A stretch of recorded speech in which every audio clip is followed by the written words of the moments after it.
Companies Act Section 71, Debentures. Overview of Section 71. Section 71 of the Companies Act provides a comprehensive framework for the issuance and management of debentures by companies. Debentures are a critical source of long-term financing for companies, allowing them to raise capital without diluting ownership.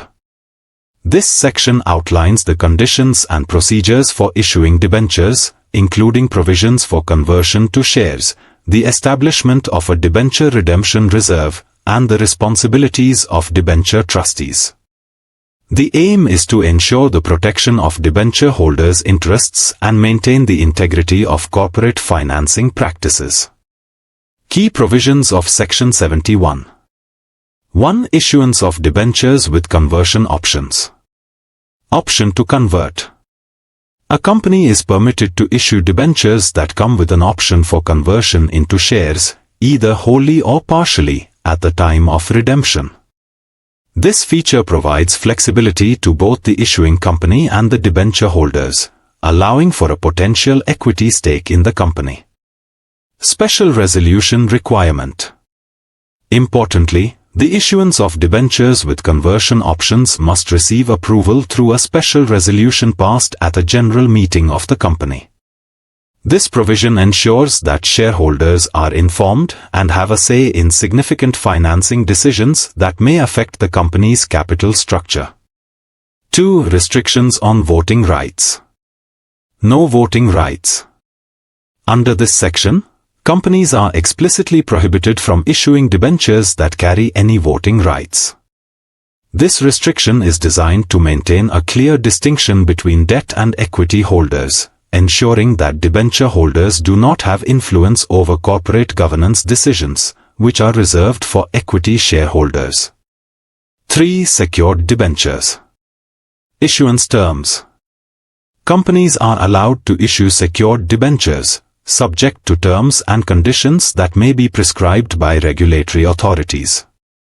Secured debentures are backed by collateral, which offers additional protection to debenture holders in the event of a default. 4. Creation of debenture redemption reserve. Redemption reserve account.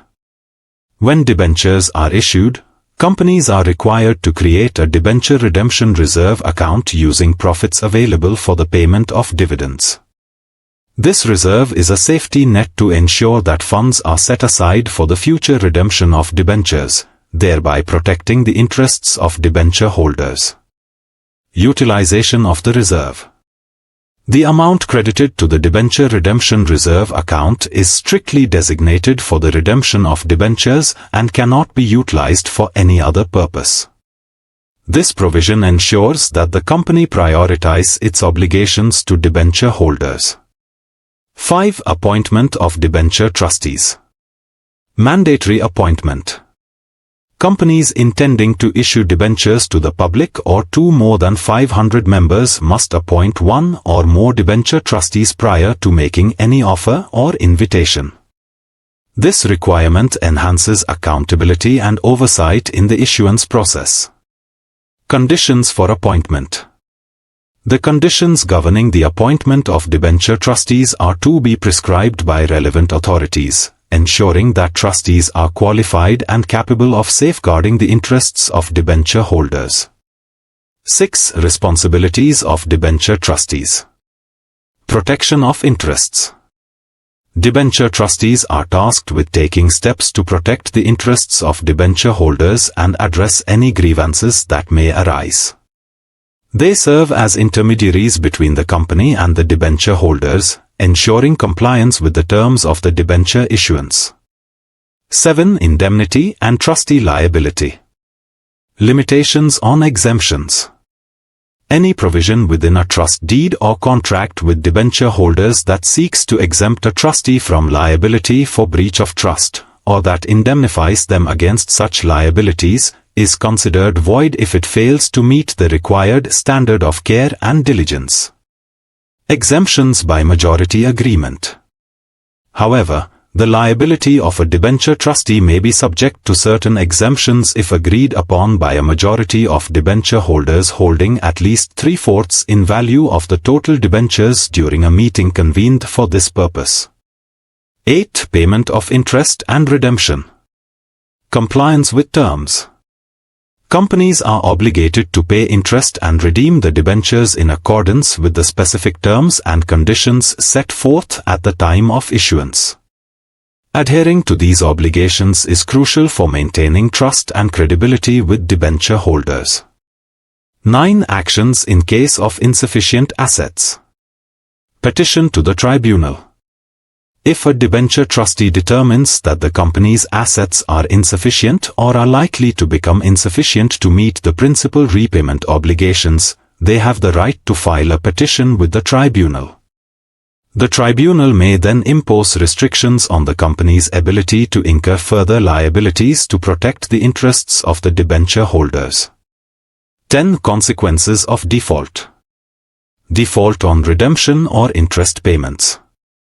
Should a company fail to redeem its debentures upon maturity or neglect to pay interest when due, the tribunal can, upon application by the debenture holders or the debenture trustee, issue an order requiring the company to redeem the debentures and pay any outstanding principal and interest. 11. Enforcement of contracts for debentures. Specific performance. Contracts between individuals and the company to subscribe for debentures may be enforced by a decree for specific performance, ensuring that parties adhere to their commitments. 12. Regulatory authority. Central government regulations. The central government is empowered to prescribe procedures regarding the issuance of debentures, including the form of the debenture trust deed, the rights of debenture holders to inspect and obtain copies of trust deeds, and the required amount for the debenture redemption reserve. These regulations aim to ensure transparency and accountability in the management of debentures.